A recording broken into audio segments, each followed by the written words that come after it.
வணக்கம் நண்பர்களே.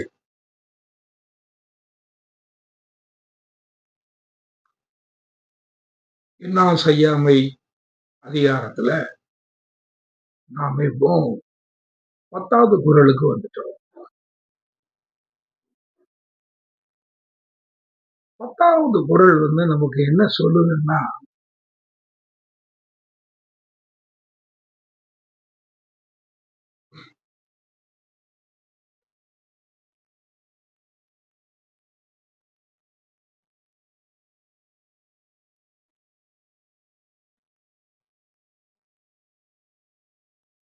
நோயெல்லாம் நோய் செய்தவர் மேலவாம்.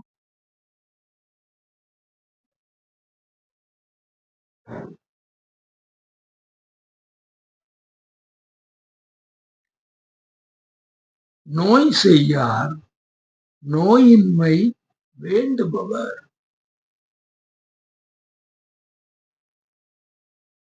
இந்த இடத்துல நோய் அப்படின்னு வர்றது துன்பங்கள்.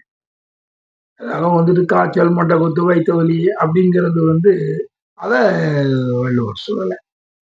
உனக்கு பல பலவிதமான துன்பங்கள். வந்து அது எப்படி வந்ததுன்னு சொல்லி அது தெரியாது. அது யாராவது உருவாக்கி இருக்கலாம். நமக்கு அந்த துன்பங்களை உருவாக்கி இருக்கலாம். ஆக இதத்தான் அவர் அவரு சொல்றாரு. இப்படி பல்வேறு துன்பங்களை ஒருவன் அனுபவிக்க வரும்பொழுது, நோயெல்லாம் நோய் செய்பவர் மேலவாம். நீ அப்படி உனக்கு அப்படி ஒரு துன்பங்கள் நீ தாக்கப்பட்டு அதனால ஆஸ்பத்திரியில சேர்க்கப்பட்டு அங்க நீ பல சிரமங்களை அனுபவிச்சு எவ்வளவு எத்தனை பொது வாழ்க்கையில இருந்தவங்க எல்லாம் எவ்வளவு சிரமங்களுக்கு ஆளாக்கப்பட்டு தாக்கப்பட்டு அவங்க எல்லாம் அதுக்கப்புறம் தீவிர சிகிச்சைக்கு பிறகு அதுக்கப்புறம் அவங்க எழுந்த இடம் வந்திருக்காங்க. ஆக இப்படிப்பட்ட இதுகளை எல்லாம் அத வாக்கம்.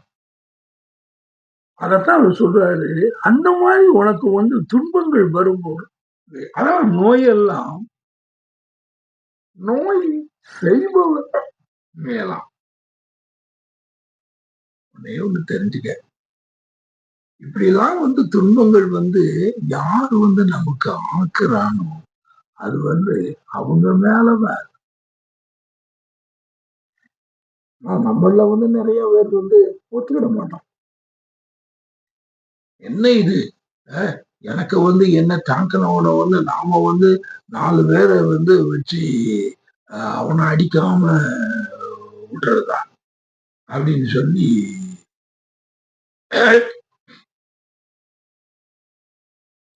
ரொம்ப காலத்துக்கு முன்னால ஒரு சின்ன பையனா இருக்கும் பொழுது அப்போ ஒரு நாள்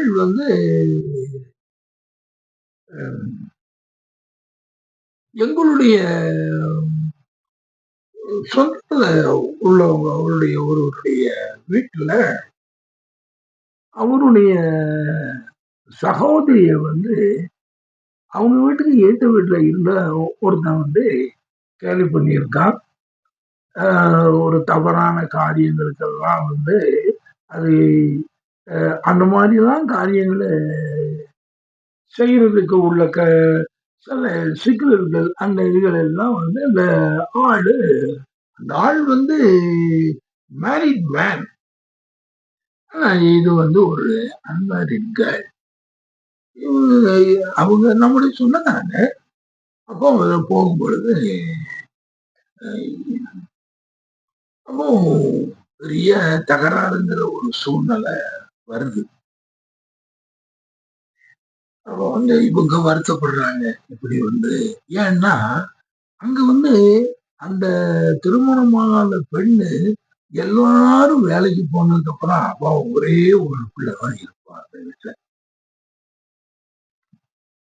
என்ன செய்யறது? அப்போ இத வந்து நம்ம இன்னைக்கு கண்டிக்கல, இத இது பண்ணல அப்படின்னாச்சுன்னா, இது தொடர்ந்து போச்சுன்னா பிள்ளையினுடைய பாதுகாப்புக்கு நம்ம என்ன செய்றது?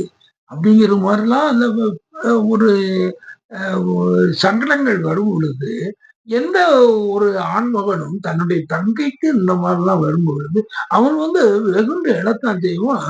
அவன சுத்தி சொந்தக்காரங்க 4 பேரு வந்து நின்னு என்னன்னு பாத்துர வேண்டியதான். அப்படின்ட்டு சொல்லும் பொழுது, அப்போ நான் அந்த நம்ம சின்ன பையன். நம்ம அத கேட்டுக்கிட்டு இருக்கோம். அப்போ அங்க அந்த இடத்துல ஒருத்தர் கொஞ்சம் ஒரு வயஸ் மேன். அவரு அத சொல்றாரு. வேண்டாம். அது நம்ம அதெல்லாம் செய்யக்கூடாது. அதனால பல விளைவுகள் வரும். ரைட் விட்டுருங்க. அது அவன் அவன் அந்த இத எடுத்துக்கிடுவான். அவனுக்கு அந்த இது வரும். அது வரும்போது நம்ம பார்த்துக்கிடுவோம். அப்படின்ட்டு அவர் சொன்னாரு. பிறகு இவரும் அந்த தங்கைக்காக எவ்வளவோ நினைச்சாலும் கூட, அ அந்த இதனுடைய விளைவுகள் என்ன வரும்னு எல்லா யோசனை உள்ள மனிதன் யோசிப்பாங்க. அப்படிங்கும்போது சரி இத வளர்க்க வேண்டாம். அப்படின்னு சொல்லிட்டு பிறகு ஒரு மாதிரி அன்னைக்கு அந்த சாயந்தரம் காலையில ஆரம்பிச்ச பிரச்சனை சாயந்தரம் வரைக்கும் டிஸ்கஸ் பண்ணி கூல் டவுன் ஆகி சரி இது இதோட விட்டுருவோம் பார்ப்போம் எப்படி அடுத்த நிலை எப்படி வரும் அப்படிங்கிற அந்த இதுல விட்டுட்டாங்க.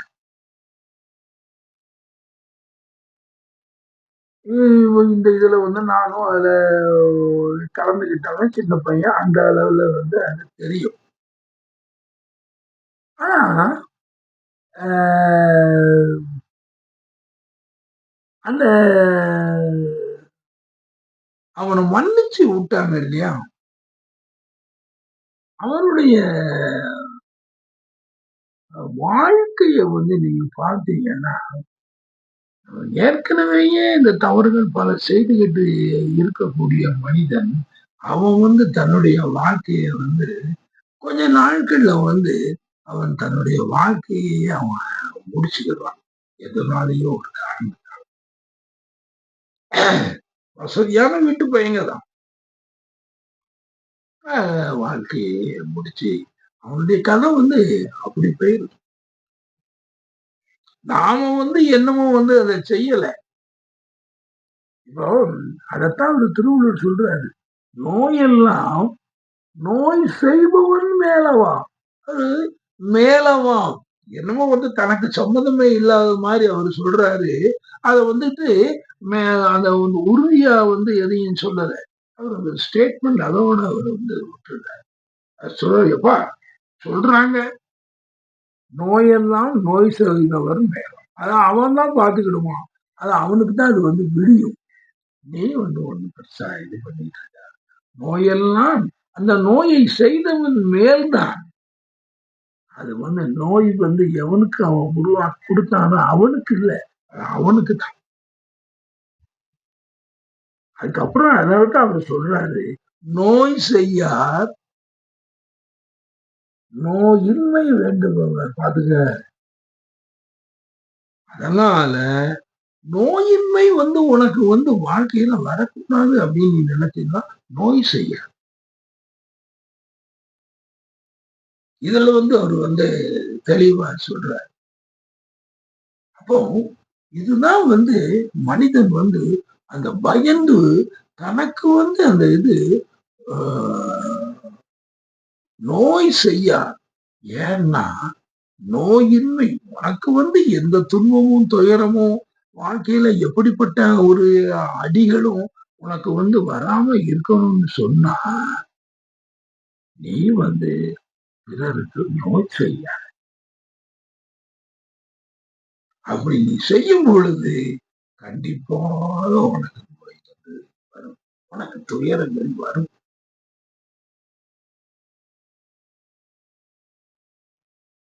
எப்படி பாருங்க. முன்னால ஒரு கதை சொன்னானே, தன்னுடைய மகளுக்கு மிஞ்சி விடக்கூடாதுன்னு சொல்லி ஒருத்தரை பழி தீட்டாங்க அப்படின்னு சொல்லி. எவ்வளவு பெரிய ஒரு ஏறக்குறைய கொலைக்கு சமம். ஆனா கடைசியில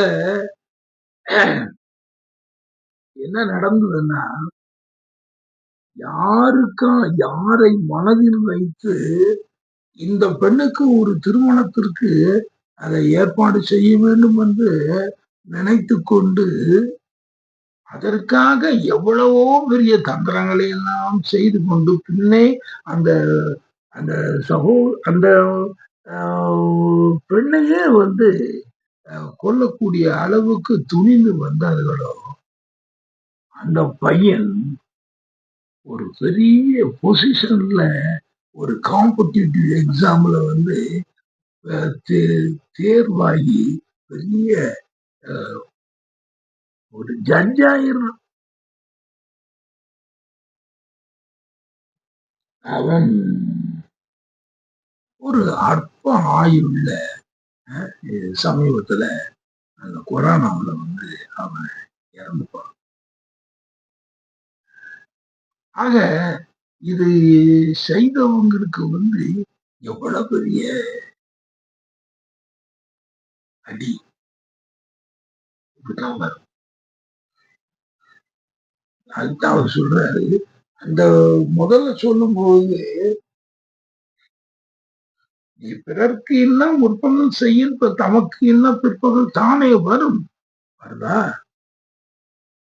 அதுக்கப்புறமும் வந்து அவர் சொல்லும் பொழுதுதான் வந்து அவர் சொல்றாரு, நீ வந்து நோயெல்லாம் நோய் செய்தவர் மேலும் விட்டுருப்பா, நீ ஒண்ணு கவலைப்படாது, அது வரும். நோய் செய்யார் நோயின்மை வேண்டுவார். அதனால யாருக்கும் வந்து நீ வந்து நோய் செய்யாத. ஏன்னா உனக்கு நோய் இல்லாத வாழ்வு வேணும்னா நம்ம வந்து இப்போ நம்ம வந்து சில நற்பண்புகள் வந்து நம்ம வந்து ஒரு சில கண்டிஷன் வெயில் மாதிரி நீ வந்து இப்படி இப்படி இப்படி பண்ணுனா நீ வந்து இந்த மாதிரி கண்டிஷன்கள் எல்லாம் நீ செய்ய வேண்டியிருக்கும். போலீஸ் ஸ்டேஷனுக்கு 11 மணிக்கு வரணும், சப் இன்ஸ்பெக்டர் முன்னால கையெழுத்து போடணும், விளக்கு தாமதம் வரணும், இப்படின்னு சில கண்டிஷன்கள் வச்சிருப்பாங்க. அதே மாதிரி இப்போ வந்து நல்லடத்தைக்கு வந்து கண்டிஷன்கள் இருக்கு. நல்லடத்தை வந்து நன்னடத்தை தான். நன்னடத்தை வந்து நீ மனதுல யோசிச்சு நீ வந்து நல்ல ஒரு அறிவாளியா வந்து நீ வந்து படிப்புகள் நல்ல படிப்புகள் படிச்சு அதெல்லாம் வந்து யோசிச்சு நீ வந்து நல்லவனா வாழ்றது.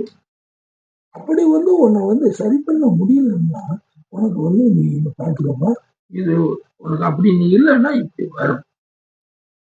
உனக்கு வந்து நோய் செய்யாது நோயின்மை வேண்டும். நீ வந்து நோய் உனக்கு வரக்கூடாதுன்னு நினைக்கியா? சரி, அப்போ வந்து நோய் செய்யாது. பிறருக்கு என்ன முற்பகல் செய்யும் தமக்கு என்ன பிற்பகல் தாழ உனக்கு அப்படி வரும். நீனா வந்து யோசிச்சு நீனா வந்து ஒரு நல்லவனாக வந்து வாடுறதுக்குள்ள வழிகள் வந்து ஒவ்வொரு மனிதனுக்கும் வந்து கொடுக்கப்படத்தான் செய்யுது. ஆனால் நம்முடைய உணர்ச்சிகள் நம்முடைய ஈகோ நம்முடைய இதுகள் எல்லாம் நம்மள சில நேரத்துக்கு வந்து எங்கேயாவது கொண்டு போயிடும். அப்படிப்பட்ட நேரங்கள்ல வந்து அவர் சொல்ற நீ வந்து நோய் செய்யா நோயின்மை வேண்டும். அப்படிப்பட்ட கட்டியார்கள் வந்துகிட்டு நீ வந்து யாருக்கும் நோய் செய்ய. அப்பதான் நீ வந்து நோயின் மேல வந்து நீ இருக்க முடியும். அப்படி இந்த மாதிரி சில கண்டிஷன்கள் வந்து நன்னடத்தைக்கு வந்து கண்டிஷன் இப்படி எப்படி நம்ம வந்து இருக்கணும் அப்படின்னு சொல்லி அந்த கண்டிஷன்களை வந்து திருவள்ளுவர் போடுறோம். இதை நாம பின்பற்றுவோம். நன்றி, வணக்கம்.